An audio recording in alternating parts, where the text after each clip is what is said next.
बहुत अमीर घर में पैदा हुआ था। मेरे पापा मेरे पैदा होने से पहले बहुत ज्यादा खुश थे, यहाँ तक कि उन्होंने देखभाल के लिए अमेरिका से नर्स बुलाई थी। लेकिन जैसे ही मैं पैदा हुआ, मेरे पापा जो हमेशा हंसते रहते थे, मुझे देखते से ही वो गुस्सा हो गए, क्योंकि मेरी जो आंखें थी उनसे मैच नहीं हो रही थी। उनको लगा था कि मेरी भी आंखें उनकी तरह सुंदर सुंदर होगी, लेकिन पता नहीं क्या केमिकल लोचा हुआ और मैं बदसूरत पैदा हो गया। मुझे देखकर मेरा बाप गुस्सा हो गया और नर्स को बोला कि उसको कचरे के डब्बे में फेंक दो। अरे नर्स, ये क्या पैदा हो गया? अच्छी, इसको जल्दी से मेरी आंखों के सामने से ले जाओ। मैं इसकी शक्ल 1 मिनट के लिए भी बर्दाश्त नहीं कर सकता।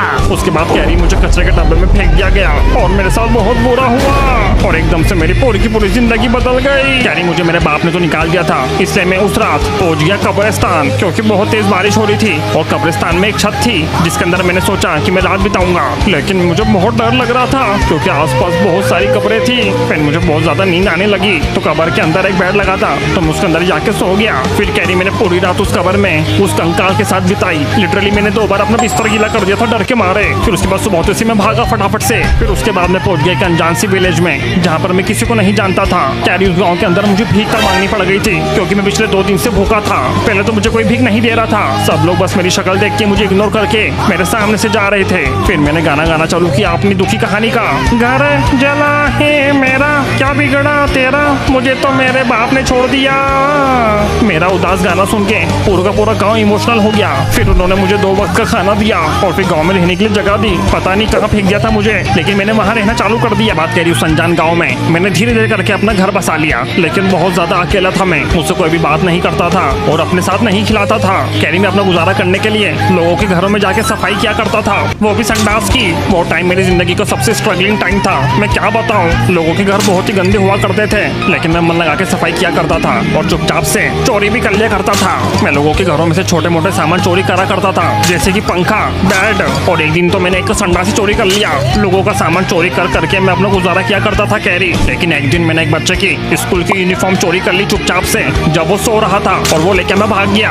और उस दिन मैंने डिसाइड किया कि वो यूनिफॉर्म पहनकर दूरबीन स्कूल जाएगा और बनेगा बड़ा IAS ऑफिसर, ताकि मुझे घर घर चोरी ना करना पड़े और मैं अपनी जिंदगी सेट कर लूं। कैरी, ये कहानी मेरी स्कूल की पहले दिन की। जब मैं बस से पहुंच जाता हूँ स्कूल कैसे ना कैसे करके, मुझे लगा था कि स्कूल जाने के बाद मैं बहुत बड़ा आदमी बन जाऊंगा। मैंने ठान लिया था कि मैं मन लगा के पढ़ाई करूंगा। लेकिन पहले दिन मेरी पिटाई कर दी गई। स्कूल की पुलिस ने मुझे बहुत मारा क्योंकि उनको मेरी शक्ल पसंद नहीं आई। और फिर मेरी धुलाई करने के बाद मेरी किताबें संडास के अंदर फेंक दी, यहाँ तक कि मेरा स्कूल बैग भी फेंक दिया। लेकिन उसके बाद मैं जैसे ही क्लास के अंदर पहुंचता हूँ, टीचर मेरे पे गुस्सा हो जाती है। कहाँ थे तुम और तुम्हारे में से बदबू क्यों आ रही है? मैं उनको बताता हूँ कि पुलिस ने मुझे मारा और मेरी किताबें संडास में फेंक दी, पर वो टीचर पता नहीं कि मेरे पे यकीन नहीं करती और मुझे मार मार के भगा देती है। मैं चुपचाप से क्लास छोड़ के चले जाता हूँ और मैं खुद को कोसता हूँ कि मैंने पैदा होकर गलती क्यों कर दी। लेकिन तभी मुझे आवाज आती है कि बचाओ बचाओ। तभी मैं देखता हूँ कि एक लड़की क्लासरूम के अंदर बंद हो चुकी है। मैं उसकी हेल्प करता हूँ और उसको बाहर निकाल लेता हूँ। Thank you. तुम कौन हो?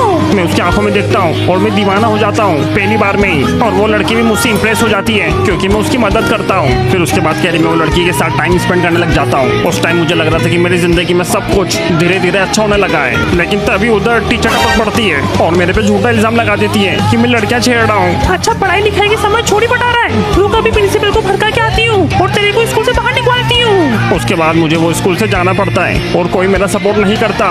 मुझे बेदर्दी से स्कूल से निकाल दिया जाता है और साथ में स्कूल से बैन भी कर दिया जाता है। इतना सब कुछ होने के बाद मैं समझ जाता हूँ कि माइनक्राफ्ट वर्ल्ड के अंदर मेरे लिए अब कोई जगह नहीं है। फिर मैं अपनी जिंदगी का सबसे टफ डिसीजन लेता हूँ और माइनक्राफ्ट की सबसे ऊंची बिल्डिंग से मैं छलांग मार देता हूँ। जैसे ही मैं कूदा, मेरी स्पीड स्लो हो गई। पता नहीं क्या हुआ, मैं एकदम धीरे धीरे गिरने लगा नीचे और पेड़ पे जाकर लैंड हो गया।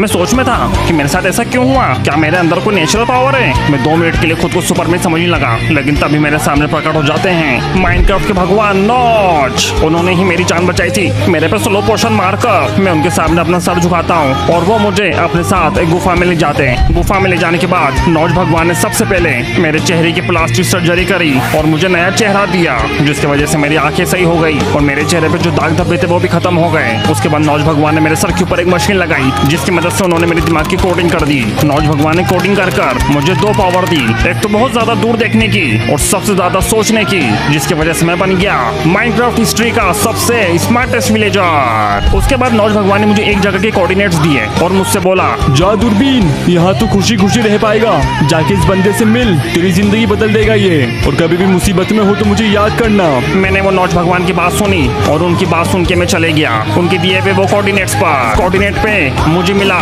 एक ऐसा बंदा जो मेरा बेस्ट फ्रेंड बन गया।